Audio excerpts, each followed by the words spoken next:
என்ன இது தோசை டே உப்பு இல்ல சப்பு இல்லன்னா இப்படி எடுத்து வச்சிருக்க தோசை மாவை என்னாச்சு நல்லா இல்லையா தோசை நல்லாவே இல்லை தோசை நல்லா இருந்துச்சு நான் சாப்பிட்டேன் நல்லா தான் கேவலமா இருக்கு நீயே சாப்பிடு உன் மூஞ்சி மாதிரி இது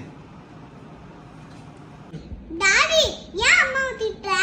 ஏய் வாயை மூடுறா உனக்கு என்ன தெரியும் நான் சாப்பிட்டதே ஒரு வேளை தான் நல்லாவே இல்லடா தோசை சுத்தமா உப்பு இல்ல சப்பு இல்ல சாப்பிடுவாங்க டாடி அம்மாவை ஏன் திட்டுற அம்மா உனக்காக தான் தோசை செஞ்சு எடுத்துன்னு வந்துச்சு தோசையை மட்டும் பார்த்து கத்துற பாத்தியா அம்மாக்கு கை சரி அடிச்சா ஃபர்ஸ்ட் பாரு அம்மா கிட்ட கத்தாத அன்பா பேசு தோசை ரெடி ஆயிடுச்சுங்க